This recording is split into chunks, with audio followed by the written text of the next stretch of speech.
E brasileiros que nos acompanham pelo trabalho da equipe da TV Senado, Rádio Senado e Agência Senado. Olha, senhor presidente, em recente matéria publicada pelo jornal Diário do Nordeste, lá do meu estado, do Ceará, foi realizado um grave alerta sobre o tratamento, abro aspas aqui, sobre o travamento de leitos hospitalares no Ceará, em decorrência do aumento do número de pacientes com doenças mentais. Ou seja, o que estava ruim agora está piorando a cada dia. Essa é uma crise anunciada que começou há mais de 20 anos com o movimento denominado Luta Antimanicomial, apoiada totalmente pelo PT, e que defendia a extinção dos hospitais psiquiátricos, incluindo os de custódia, onde pessoas com graves transtornos mentais e, por isso, inimputáveis, seriam reabilitados em meio aberto, mesmo depois de terem cometidos crimes. Em 2023, o CNJ, Conselho Nacional de Justiça, aprovou a Resolução 487, instituindo a política antimanicomial brasileira. Com isso, cerca de 5.800 criminosos sentenciados e cumprindo pena em hospitais psiquiátricos de custódia estão sendo soltos, representando um grande perigo à sociedade.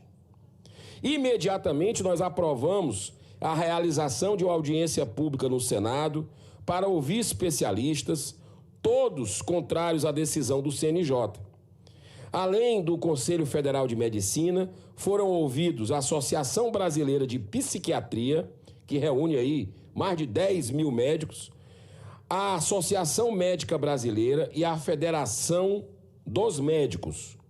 A principal crítica de todos os especialistas foi para a falta de estrutura do SUS, principalmente em relação à quantidade de CAPs, Centro de Atenção Psicossocial, que são apenas 3.019 em todo o território nacional. Em Fortaleza, capital do estado, com a população superior a 2,5 milhões, 2 milhões e meio de habitantes, existem apenas, acredite se quiser, 16 unidades. Durante a última campanha que elegeu Evandro Leitão, do PT, o próprio candidato reconheceu o tamanho do problema, dizendo que seria necessário aumentar para o número mínimo de 65 CAPs.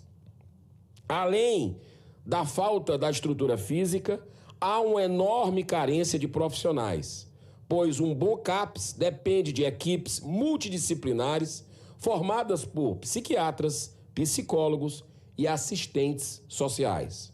Há muita reclamação de pacientes que estão aguardando meses para conseguir uma única consulta. O agravamento da crise foi, inclusive, reconhecida publicamente pela Secretaria Municipal de Saúde. Essa grave crise, senhoras e senhores, é uma das faces da prática política do PT e seus aliados. Antes desse governo Lula, as maiores demandas da sociedade eram relativas à economia, com oportunidades de emprego e melhorias salariais. Agora, além da crise na economia que estamos vivenciando e na saúde pública, está aqui um caso, a maior demanda é por segurança pública, que está um absoluto caos no país, principalmente nos estados do Nordeste, como o Ceará, a Bahia, governada há muito tempo pelo PT. A leniência com o crime organizado ficou mais uma vez escancarada com a recente negação feita pelo governo Lula a um pedido oficial dos Estados Unidos para que o PCC e o Comando Vermelho fossem reconhecidos como organizações transnacionais não apenas criminosas, mas também terroristas. Foi também o PT um dos grandes defensores da manutenção, da saidinha dos presos criminosos. Foi preciso que o Congresso derrubasse, e eu votei com meu voto o crime, exatamente essa questão do veto de Lula em relação à saidinha dos presos. Pior que isso é a defesa da legalização da maconha. Inclusive, acabou de chegar, adivinha pelas mãos de quem? Pelas mãos do governo Lula, um projeto de maconha medicinal, que todo mundo já entendeu, né? Inclusive em debates internacionais, países estão voltando atrás, porque já viram que não existe maconha medicinal. Aquilo é uma farsa. Se tem crianças e adolescentes, e tem, que precisam de um tratamento para epilepsia refratária, já existe uma das 500 moléculas da maconha, da cannabis, que é trabalhada em laboratório e que gera o CBD. Então, por que manda um projeto desse para cá agora? Isso é literalmente aí uma cortina de fumaça, uma fumaça da maconha, para encobrir a tragédia que é esse governo do PT, o que está fazendo em todos os setores. Então, senhor presidente, como não foi possível avançar no Congresso Nacional, foi feita pelo STF essa questão do porte de drogas, e eu cumprimento, não é por acaso que está aqui o presidente Rodrigo Pacheco, não existe nada por acaso, e eu faço aqui um elogio ao Senado, que fez o seu papel com a PEC, primeiro assinado pelo senhor, uma PEC originária do senhor, e eu fui um dos primeiros também a assinar depois, e o Senado cumpriu o seu dever o que já tinha sido entendido há 20 anos, com votações do governo Lula e governo Bolsonaro, a tolerância zero em relação às drogas. Essa PEC está parada na Câmara dos Deputados e chegou a hora de votar. Já deu. Não vamos ficar eternamente com uma PEC do fim do foro privilegiado. Também outra conquista aqui, durante a presidência do senador Rodrigo Pacheco, a PEC do fim das decisões monocráticas. Nós temos que deliberar isso. De uma certa forma, a sociedade precisa cobrar por isso. Então, senhor presidente, para ampliar ainda mais o quadro de devastação, nós temos o resultado trágico das apostas esportivas, que explodem no país. Eu não sei se o senhor viu, presidente, ex-presidente, eterno presidente dessa casa, acho que foi em Minas, teve um caso em Minas e outro em São Paulo, de suicídio coletivo. Algo inimaginável está acontecendo no Brasil, muito por causa de aposta esportiva. O desespero. Essa casa fez até o papel. Eu votei contra, mas nós tentamos fazer uma contenção naquelas emendas. Infelizmente, a Câmara tirou a legislação que o Senado colocou de travamento, senador Plínio, dessas apostas esportivas que estão aí acontecendo o estrago e sendo protagonistas de escândalo por cima de escândalo, porque é muito dinheiro, são cerca de 20 a 30 bilhões por mês que é movimentado nisso, e estão usando até Bolsa Família. Mas muito pior do que isso, está gerando desemprego, uma série de coisas. Então, é o que eu costumo dizer, e o governo Lula tem as digitais disso, porque foi no governo dele que disse que iria proteger os mais pobres, os menos favorecidos, que fez a força para essa liberação. São impostos à custa de sangue, à custa de destruição de famílias e do suicídio de muitos viciados. E como se não bastasse tudo isso, senhor presidente, eclodiu o maior escândalo de corrupção que eu acredito que nós vamos ter que mergulhar, que mensalão, petrolão, vai ser fichinha, que é o dessa fraude perversa dos aposentados e pensionistas, que pode passar de 100 bilhões, B de bola e de índio, 100 bilhões de reais, e que deverão ser devidamente investigados por uma CPI. Eu encerro com o sábio pensamento nos deixado há 2.500 anos, sabe por quem? Em sua homenagem. Confúcio. Eu estava na dúvida entre dois discursos ali, importantes sobre o meu estado. E aí, quando eu vi que o final era Confúcio, e Confúcio estava na presidência aqui, eu optei por esse. Amanhã eu faço outro. E Confúcio dizia o seguinte: a lei da vida correta não fica imediatamente clara nem à pessoa comum e nem ao sábio. A lei da vida correta só fica clara quando se tenta segui-la. Muito obrigado. Deus nos abençoe hoje e sempre. Muito obrigado. Pronto, aí, mestre Pacheco? Muito bem, então, com a palavra para uma comunicação inadiável, o senador Rodrigo Pacheco. Pode colocar. Sim, senador Cleitinho, Vossa Excelência deseja fazer uso da palavra? Pois não, pode usar, que depois ele te encerra e vamos aguardar a ordem do dia.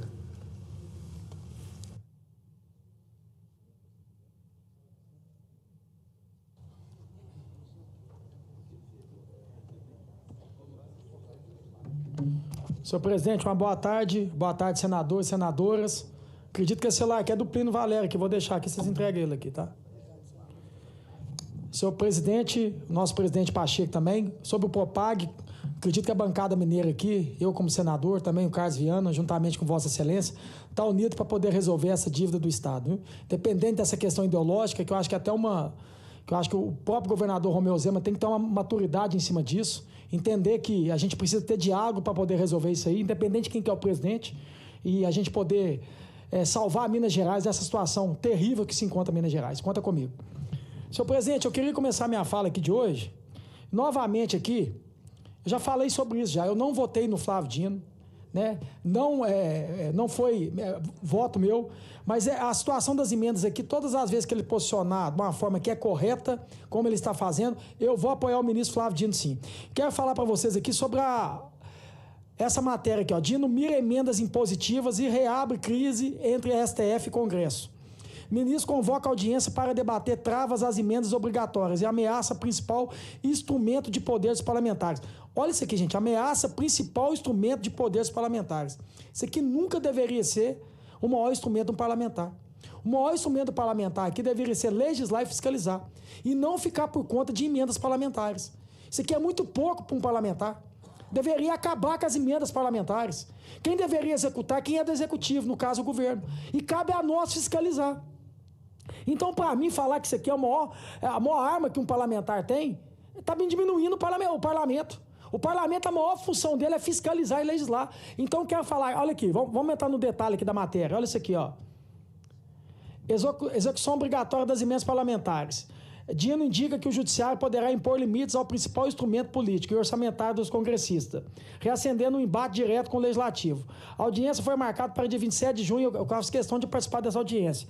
No âmbito de uma ação, o partido sustenta a obrigatoriedade de execução dessas emendas, cria uma desastrosa desarmonia entre os poderes, esvaziando a autonomia do executivo. É o que eu penso também.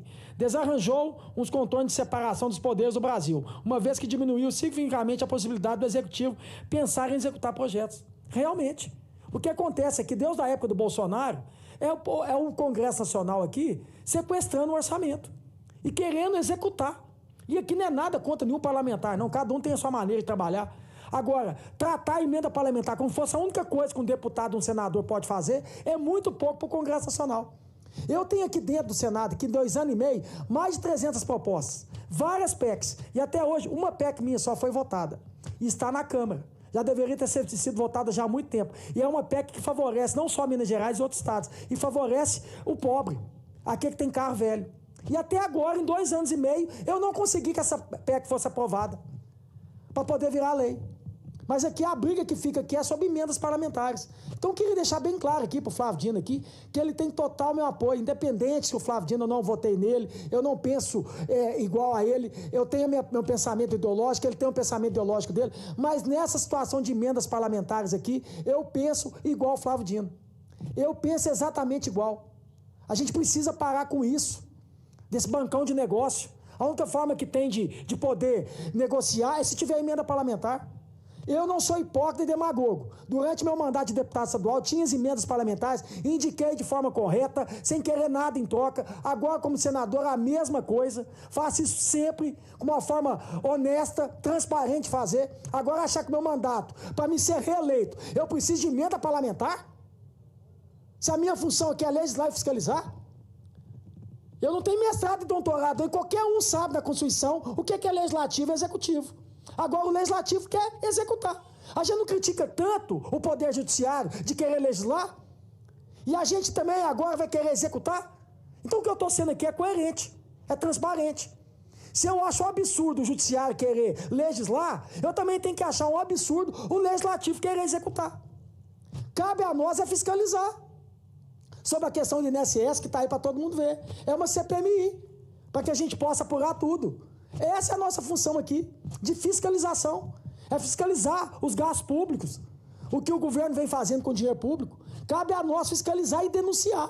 Aí, para algumas pessoas, eu fico taxado como barulhento, como eu falador. Mas a minha função aqui é falar. A minha não é executar. Executivo não tem que falar, não, tem que fazer. Agora, o parlamento não tem que fazer, tem que falar, tem que cobrar, tem que representar. Então eu estou fazendo o que a minha função me manda fazer. Para algumas pessoas, eu estou fazendo é barulho. Aí, peraí, vou falar para você que está me criticando. Você está vendo seu vizinho sendo roubado. Você vai esconder debaixo da cama? Ou você vai simplesmente ligar para a polícia e chamar a polícia para poder ir lá? Para que o seu vizinho não possa ser roubado. Então veja aqui, tudo que está acontecendo nesse país aqui. Eu vou ser omisso? Vou esconder debaixo da cama? Eu vou gritar e vou falar, e vou denunciar. Agora, o meu poder é esse, é legislar, é fiscalizar, não é executar. E cabe ao Poder Judiciário também punir. Eu não tenho poder de punição, não. Eu tenho poder de denúncia. E é isso que eu faço aqui todos os dias. Então, Flávio Dino, essa audiência que é dia 27, se estiver aqui em Brasília, que for aqui, faço questão de participar. Quero dar apoio. A gente precisa dar um fim nessa questão de emenda parlamentar, essa vergonha que virou o Congresso Nacional, esse vexame que virou essa situação de emenda.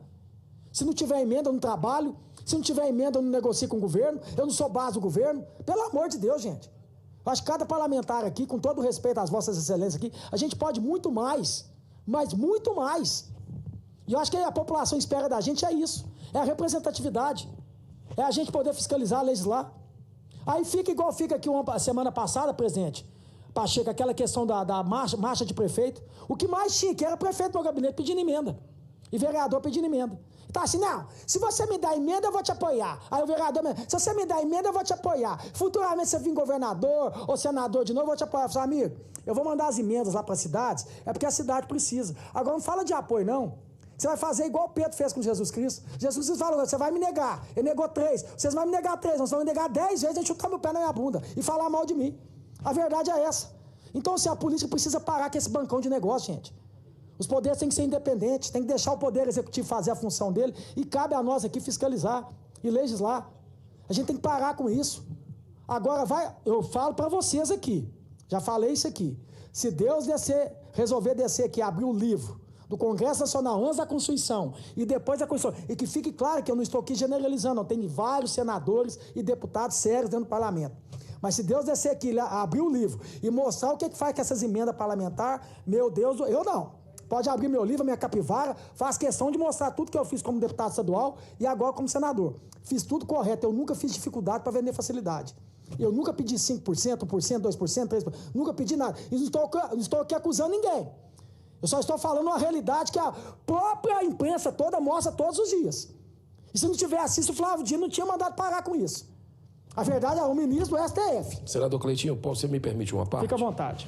Não, eu queria lhe cumprimentar pelo seu discurso. Concordo em 90% com o senhor. Não, 99%, faz não. Não, deixa eu te explicar por que eu discordo dos 10%. Eu tenho uma PEC para acabar com a emenda parlamentar. Estava falando aqui com o senador Confúcio. Isso é um desvio de função nosso. Nosso papel está lá. É para legislar e para fiscalizar. Não é para estar mexer com dinheiro, com emenda. Isso o senhor está certo. É perpetuação do poder. Essas emendas, cerca de 70, 80 milhões por ano que o senador tem direito, fora o secreto. Isso aí é algo que o cabo não vai sair nunca daqui para vir um verdureiro como você. É um milagre que Deus tem que mobilizar, e ele sabe que faz milagre. E eu acho que nós estamos nos perdendo disso. Só tem um detalhe, Flávio Dino, com todo respeito à pessoa, para mim, ele é o líder do governo Lula dentro do STF. Então, essa atitude do jogo começado, bloquear, sabe por que ele está bloqueando, meu amigão? Porque está sem dinheiro. Só isso. Está fazendo o papel do governo Lula. Transparência tem que ter e nós estamos juntos. Mas parar o negócio agora porque não tem dinheiro. Ele que foi parlamentar e que usou, que teve história com relação a isso, está errado, né? Então a gente precisa coerência. Coerência, acredito que devemos disciplinar, acabar com emenda parlamentar. Mas não porque o governo está sem dinheiro, não está podendo fazer, aí vem o STF para dizer, não, então diga, vamos parar porque não tem. Para todo mundo. Agora não pode ter orçamento secreto, não. Isso é que eu quero deixar claro. Muito obrigado. É uma situação complicada porque eu estou passando isso lá dentro da minha cidade, dentro da minha região. Como eu não sou base do governo, eu sou oposição, tem emendas minhas de 2023, Pacheco, que até hoje não foi paga. E quem sofre com isso aí é a população. Eu fiz uma indicação lá, até na época que o senhor era presente, eu mesmo pedi para o senhor ver se pudesse intermediar, porque o senhor é mineiro e pudesse me ajudar. Pedi com maior humildade lá, de uma estrada do Buritis, que é 7 quilômetros. Tem 50 anos que eles esperam a pavimentação. Conseguimos, através das emendas aqui, mandei um valor. Aí aquela situação que você paga e depois vai lá e faz mais um pouco. A Caixa vai lá e libera. Fizeram, acho que 2 ou 3 quilômetros e até agora não pagou o restante. As emendas de 2023. Não tem nada de errado. O pessoal está na poeira. Não é eu que estou na poeira, não é eu que moro lá no Buritis. Então esse tipo de coisa na política precisa acabar. Eu estou vendo a situação lá dentro do próprio governo mesmo. O próprio Pacheco, que às vezes pode ser um pré-candidato a governador, eles já falam eu como pré-candidato a governador também. O governo está a mesma coisa. Se tiver alguma coisa que é do Cleitinho, da cidade lá do Cleitinho, se tiver alguma coisa que é aliado do Cleitinho, é tudo cortando. Agora, gente, pelo amor de Deus, que tipo de política que é essa? Principalmente vindo de um partido que chama Novo. Novo. Que veio para fazer a diferença, igual sempre falou, é novo. E fazendo as práticas velhas. Quando vocês fazem isso dentro da minha cidade de Vinópolis, ou na minha região, ou com algum prefeito que me apoiou, eu já apoiei, vocês não estão fazendo isso comigo, como prefeito. Vocês estão fazendo isso com o povo, que mais precisa. E que votaram também no governador Romeu Zema. Então tem hora que eu fico achando que só pode que o governador Romeu Zema, ou o próprio vice-governador Matheus Simões, que é uma pessoa séria, eu acredito que vocês não estão sabendo de uma situação dessa. Porque eu jamais, na minha vida, um dia que eu for um presidente, um governador, um prefeito, eu vou fazer situações como essa. Sabe? Ah, não, aqui, ó, se for do Cleitinho, se for da... Não faz, não. Então é isso que me desanima de mexer com política. E achar que eu vou sentar para negociar, gente, eu não vou fazer isso. Eu não vim aqui para negócio, eu vim aqui para propósito. Então eu não vou fazer isso de forma alguma. Então quando vocês fazem isso com o Carlos Viana, que é senador, com o Pacheco, comigo, vocês não estão prejudicando os senadores, que estão com salário em dia, que tem carro bom, que tem passagem, tudo por conta do Senado. Vocês estão fazendo isso com um trabalhador lá do Buritis, que tem que pegar ônibus, e quando tá na poeira agora, que no shopping, pega poeira. E daqui o final do ano começar a chover, vai atolar. Vocês estão entendendo? Então vamos mudar esse tipo de política. Vamos fazer a política séria. A política pro povo, de verdade. E eu acredito, sabe, Girão, você até é do Novo, você é um dos caras que eu mais tenho admiração aqui, respeito, que me identifico pra cá. Eu acredito que o governador Romeu Zema e o Matheus Simões, porque o governador Romeu Zema não tá nem aqui, tá lá no El Salvador, né? Não tá como governador. Ele tá fazendo campanha como presidente. Então eu acredito que ele não tá sabendo disso. Porque quando eles prejudicam um prefeito igual o meu irmão, até com sacanagem, que eu tô sabendo aí, querendo envolver judiciário no meio, palhaçada, vocês estão mexendo com família séria. Vocês estão mexendo com pessoas que veio para entrar para a política para fazer o certo, para fazer o bem. Vocês estão mexendo com pessoas que foram ungidas por Deus. Vocês vão cair do cavalo. Eu não tenho medo de ninguém. O único medo que eu tenho que é da minha consciência com Deus. E do meu pai que não está mais aqui comigo. Eu não tenho medo de ninguém. Que fique claro isso aqui. Se vocês querem prejudicar o meu irmão, a cidade, a região, Minas Gerais, por causa de mim, querem prejudicar o Pacheco, o Viana, por causa de politicagem, eu não tenho medo. Eu estou avisando. Medo que eu tenho é de Deus e do meu pai que não está aqui mais. Eu queria finalizar, presidente, vou finalizar correndo aqui. Como eu estou falando aqui que eu apoio situações do ministro Flávio Dino, mas isso aqui eu não acredito, né? Isso aqui, apesar que veio da Globo News. Então eu queria mostrar para toda a população brasileira aqui que é difícil de acreditar no que eu vou mostrar para vocês aqui. Porque aí eu vou ter que chamar a atenção do Flávio Dino. Que eu não acredito que o Flávio Dino está fazendo isso, porque o Flávio Dino ficou muito tempo aqui, mas ele foi senador. O Flávio Dino foi deputado federal. Então ele sabe que a nossa função aqui também é legislar, é criar projetos. E dentro da Constituição não tem nada que impeça a questão da anistia. Então eu queria mostrar para vocês aqui, olha aqui, ó. Olha isso aqui. Queria só dar uma informação da Lídia Rodrigues, que é a nossa apuradora agora, que falou com Sóstenes Cavalcante, que diz o seguinte, que é líder do PL, que vai se reunir com o Hugo Mota na terça-feira para falar sobre anistia. Que acredita que o PL tem, quer dizer, que essa base bolsonarista mais uns agregados tem número que vão de 200 e tanto até 310. E tem um outro ponto, que o candidato a presidente da República com apoio do Bolsonaro tem que estar filiado ao PL. Então, Tarcísio tem que ir pro PL.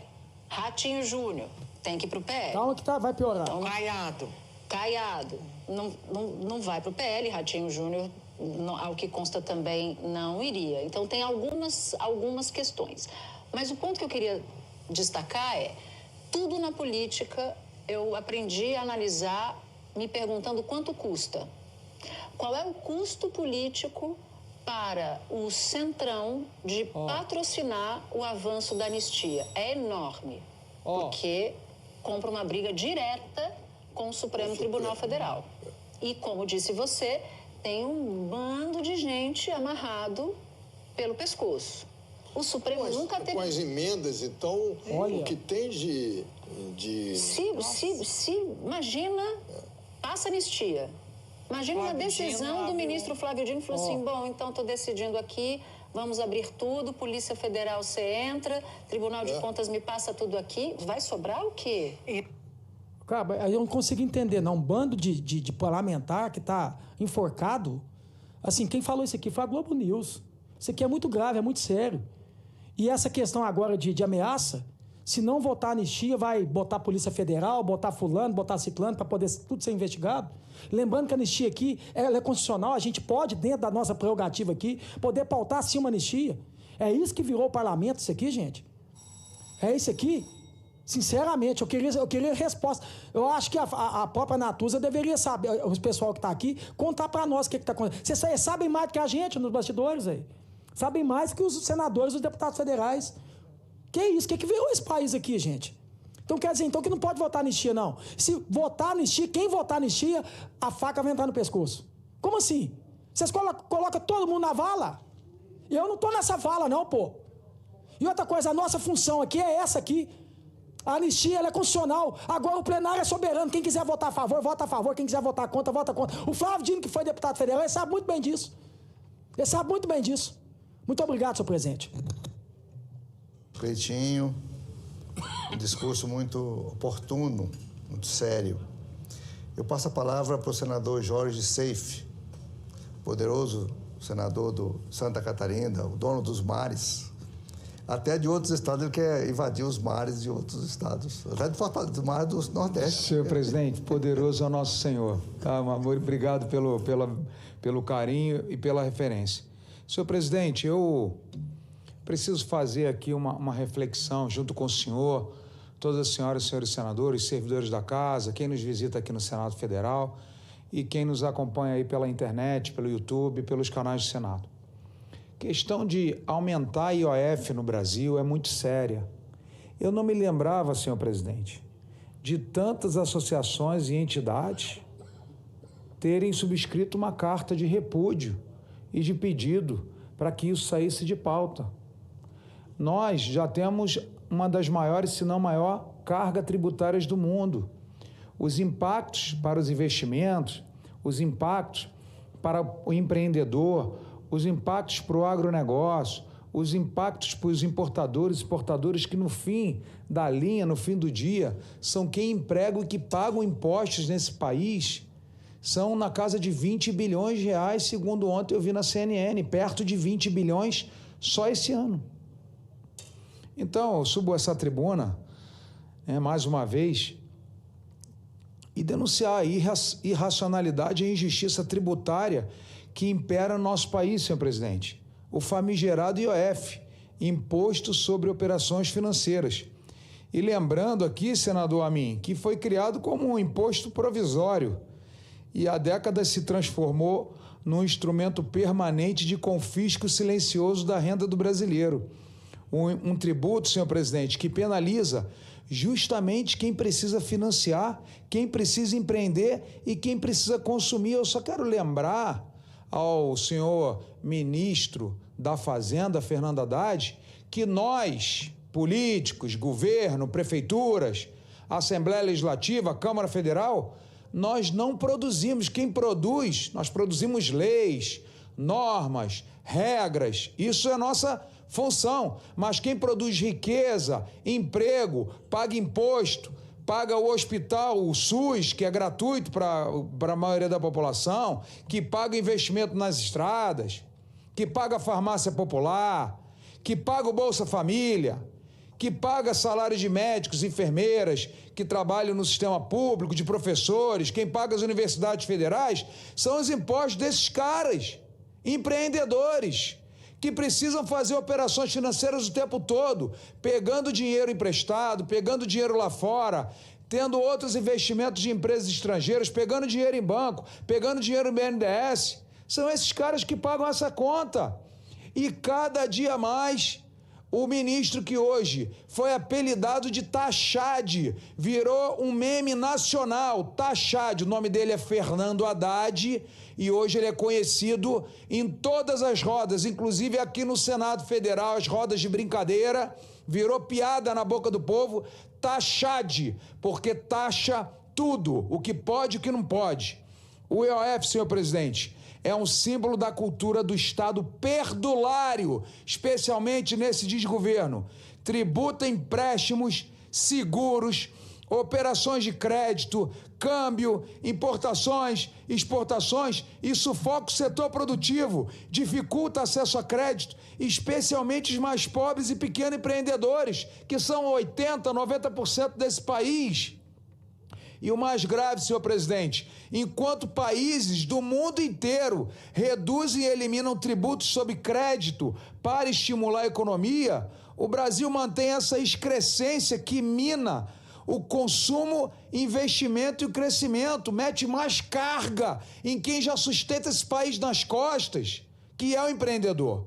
E não é razoável, senhor presidente, que em plena crise econômica que estamos mergulhados, taxa de juro alto, câmbio alto, vários problemas, evasão de investimentos, investidores internacionais saindo fora do Brasil devido à fragilidade, devido à irresponsabilidade fiscal, devido à insegurança jurídica, devido à insegurança administrativa, né? Nós estamos perdendo parceiros e investidores. E o governo federal não só quer manter, mas quer ampliar a arrecadação através desse imposto, que sabota o esforço de quem quer sair do aperto, empreender, criar mais, construir mais, pagar, contratar mais.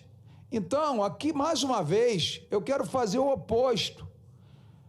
Eu quero fazer o oposto disso. Quero pedir ao presidente Davi Alcolumbre que coloque o PDL do senador Rogério Marinho em pauta.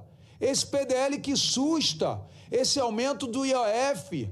Isso, senhor presidente Davi Alcolumbre, aqui agora sendo representado pelo nosso querido senador Confúcio Moura, nós precisamos dar uma resposta. E quero parabenizar, eu que muitas vezes sou crítico ao presidente da Câmara, Hugo Mota, por conta da questão da anistia, mas ele deu uma resposta muito firme e admirável e digna de aplauso, de que foi enfrentar, falou, olha, o governo federal é perdulário, é gastador, e mete essa conta em cima do Congresso Nacional, para o Congresso Nacional resolver. Parabéns, Hugo Mota. Parabéns pelas suas palavras no Twitter e suas entrevistas. O senhor tem toda a razão, mas o Senado pode pegar esse protagonismo. O presidente Davi Alcolumbre deve pegar esse PDL e não colocar nos escaninhos do Senado, mas colocar para esse plenário aqui, votar para que o brasileiro, para que o empreendedor, para que o pequeno comerciante, para que as indústrias, as confederações, os trabalhadores, que muitas vezes pegam sim dinheiro emprestado até para pagar contas corriqueiras de água, luz, telefone, até gasolina estão parcelando. e que aqui nós saibamos quem é joio e quem é trigo, quem é a favor e quem é contra aumento de imposto no nosso país. Não dá para nós aceitarmos o tanto que eles gastam mal e só aumentam as despesas públicas, ao ponto de querer aumentar a IOF, que já é um imposto absurdo. Então eu faço, senhor presidente, um apelo a essa casa, que nós avancemos na discussão e pautemos o PDL do senador Rogério Marinho para sustar esse absurdo de aumento do IOF, né? E também, senhor presidente, não menos importante, senador Espírito Amin, uma revisão completa do sistema tributário. O Brasil está pedindo socorro. O nosso povo, Amin, pesquisa internacional, é um dos povos mais empreendedores do mundo. E te falo mais, é um dos povos mais corajosos do mundo, porque empreender num país desse de inseguranças e com as maiores taxas, os maiores impostos, as maiores cobranças de IR e tantas outras coisas que já se paga, o cara para empreender aqui é macho, é homem, é corajoso, como poucos. Então, nós precisamos, senador Amin, defender o cidadão, o empreendedor, o trabalhador e não o insaciável apetite desse desgoverno perdulário, irresponsável, que só sabe gastar e gastar mal o dinheiro público. Concedido à parte. Liga o microfone, por favor. Quero cumprimentar igualmente os nossos senadores, nosso presidente, Confúcio, nosso senador Girão, cumprimentar aqui o Isalci. Acho que vamos falar muito sobre esse assunto hoje. Só quero fazer uma pequena retificação. Sim, senhor. Ontem eu estive em Blumenau, na posse da presidente da Associação Comercial e Industrial de Blumenau, uma mulher. A mais antiga associação empreendedora, sede da primeira associação de micros e pequenos empresários, Blumenau. Em ambos os casos, na gestão anterior e na atual, que começou ontem, mulher dirigindo a mais antiga associação empresarial do nosso Estado. É a única retificação que eu faço. Tem que ser muito valente, como são as mulheres de Santa Catarina, para empreender. É o único complemento que eu faço à sua fala. Obrigado, senhor. E venho aqui dizer, presidente, que o que está acontecendo é uma perversão. O IOF sempre existiu para regular. Está se transformando num imposto arrecadatório. É para ganhar, e o que é pior, é para tapar buraco. Se fosse para o Brasil desenvolver um programa novo, nós até íamos analisar o custo e o benefício. Nesse caso, só tem custo. E o mais grave, e por isso a importância do que nós estamos aqui falando, é quem vai ser mais onerado é o pequeno. Porque os grandes exportadores, grandes aplicadores, terão alternativas para fugir desta reoneração ou maior oneração. Agora, o pequeno não tem jeito. Ele vai ter que fazer a operação financeira elementar. Uma pequena empresa, inclusive empresas que estão exportando, mas têm pequeno porte, vão ter que pagar esse valor, criando, inclusive, uma insegurança jurídica, porque nada impede que nós tenhamos, daqui a pouco, uma descaída ainda maior em termos de ajuste fiscal e se aumente ainda mais a gastança ou a falta de dinheiro. E vai buscar onde o dinheiro? Onde for possível. Como existe essa maleabilidade, presidente? Porque é para regular. A legislação não atentou que, de repente, alguém pode quebrar o cofrinho dos netos. Um avô desleixado acaba quebrando. Então, deixa de ser um regulador, uma tentativa de equilíbrio do mercado financeiro, digamos assim, e daqueles que recorrem a ele ou aplicam, e passa a ser uma fonte de receita. Considerar o IOF um complemento de receita é o que está sendo declarado pelo governo. Nem vou falar do controle da movimentação financeira, que deve estar embutido nisso. Não vou falar nisso. Vou falar apenas do que se passa em termos de caráter perdulário, mau exemplo e, acima de tudo, assustador. E para o pequeno, quem vai ser onerado predominantemente, relativamente, ou seja, quebrando o equilíbrio, é o pequeno empresário, aquele que tem menos recursos e meios para procurar uma elisão ou uma redução do impacto fiscal. Meus cumprimentos pelo seu pronunciamento, sou solidário, subscrevi, agradeço pela tolerância e temos que levar esta luta até o final e, no caso, votar o PDL apresentado pelo senador Rogério Marinho. Obrigado, senador. Senhor presidente, para finalizar... Senhor Jorge Seif, senador, por favor, só rapidamente fazer um complemento aqui, parabenizar pelo seu pronunciamento, pela parte do senador Espiridião Amin, também subscrevo. É um absurdo esse IOF, da forma como foi majorado, e eu quero dizer, é o pequeno mesmo, a gente já tem percebido que quem vai ser prejudicado vai ser aquele que está lá na ponta. E quer saber mais? Daqui a pouco, senador Exalci, senador Espiridião Amin, a gente pode ter uma surpresa aqui no plenário de uma votação de criação de cargos, de remodelação, de reestruturação, que vai gerar, sabe quanto impacto? Vindo do governo. 17 bi esse ano de 2025. 17 bi pode vir para hoje. Então mostra o sinal trocado do governo. Ele vai lá, aumenta imposto para aumentar cargo. Nós temos o dever moral de recusar isso aqui, ainda mais diante dessa polêmica do IOF que está comovendo os brasileiros de bem. Parabéns, senador. Senhor presidente, só para finalizar, agradeço demais a tolerância do senhor e os espaços cedidos para o senador Espiridião Amin e o senador Girão nos apartearem, mas o IOF, senhor presidente, é mais do que um imposto. Ele é um impeditivo de desenvolvimento econômico. Ele é um impeditivo de empregos. Ele é encarecedor de oportunidades. Ele é uma barreira contra a liberdade econômica e, por fim, também, não menos importante, é uma barreira à justiça social de um povo brasileiro já tão judiado por altas cargas de tributos. Muito obrigado pela paciência do senhor. Viu? Mas eu posso voltar atrás aqui, eu falo durante.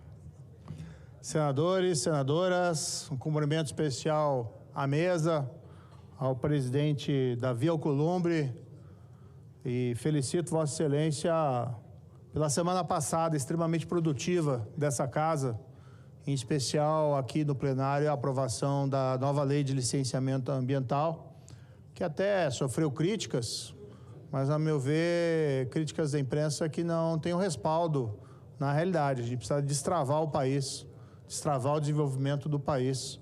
Isso vale não só onde a gente ouve muita reclamação, na Amazônia ou no Amapá, mas também lá no Paraná. A gente tem dificuldade, muitas vezes, para projetos importantes conseguirem as licenças necessárias. Claro que o meio ambiente tem que ser preservado, mas não pode ser também erigido um dogma intransponível a construção de uma estrada, a construção de uma ponte, a construção de instalações produtivas, porque, afinal de contas, o desenvolvimento econômico é necessário.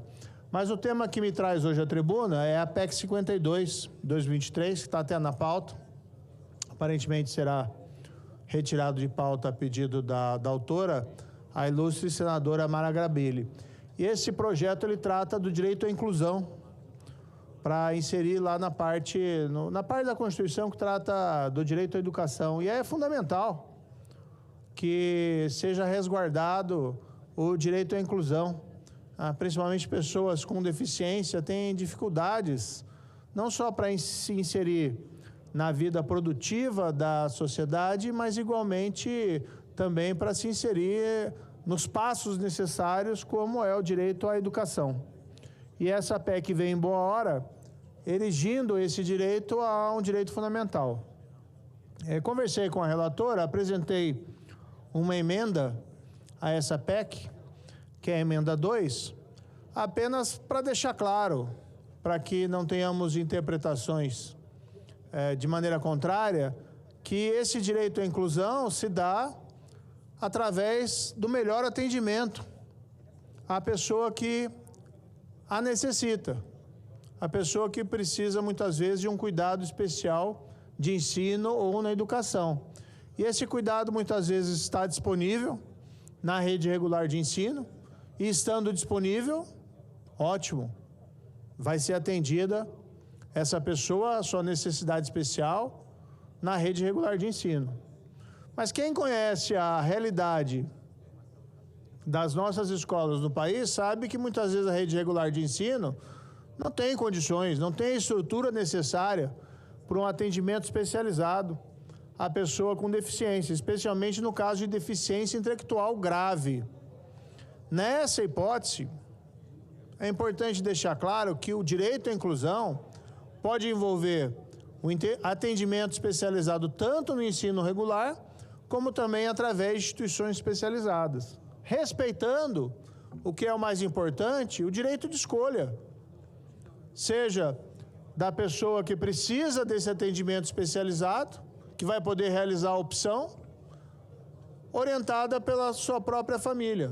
É ela quem tem melhores condições de escolher qual é a melhor oportunidade para ela. E cabe sim aos governos estaduais, municipais e federais tomarem todas as ações necessárias e não pouparem os esforços para que esse direito à inclusão, para que esse atendimento especializado seja contemplado da melhor forma. Então, essa PEC que apresentei já foi subscrita aí por mais de 32 senadores dessa casa. Há novas adesões, inclusive, novas assinaturas. Visa apenas esclarecer esse ponto. Porque a Constituição de 88, quando ela foi aprovada, ela deixou claro que esse direito, esse atendimento às pessoas com deficiência se daria preferencialmente na rede regular de ensino, mas preferencialmente não quer dizer que isso exclui a possibilidade de, em casos especiais, esse atendimento, no interesse do indivíduo, que ele seja realizado através de instituições especializadas. A PEC aparentemente não vai ser debatida hoje, mas tão logo nós possamos retomar esse debate, né? Vou defender aqui perante a senadora Mara e também perante os meus pares que essa emenda seja acolhida de forma a deixar claro. Isso é essencialmente importante porque existe já em trâmite no Supremo Tribunal Federal ações diretas de inconstitucionalidade contra a legislação estadual que prevê a possibilidade de repasses financeiros para atendimento de serviços educacionais em instituições especializadas. É o caso lá do Paraná, inclusive, uma DIN proposta perante o Supremo que busca a invalidação de leis que prevêem essa possibilidade de convênios de assistência financeira do Estado a essas escolas. E isso gerou um grande sobressalto na comunidade lá do Estado do Paraná, principalmente na comunidade apiana, no sentido de que a sua atividade poderia ser inviabilizada através de uma interpretação radical do texto constitucional. Então, essa proposta de emenda constitucional, a PEC 52/2023, é absolutamente meritória e precisamos registrar todas as congratulações da senadora Mara Gabrilli, mas precisam ter uns ajustes redacionais para que deixe claro que esse atendimento especializado pode se dar na rede regular de ensino, mas igualmente em instituições especializadas quando necessárias. Vamos voltar a esse debate nas próximas semanas, dando tranquilidade a pessoas com deficiência e às suas famílias. É isso, senhor presidente.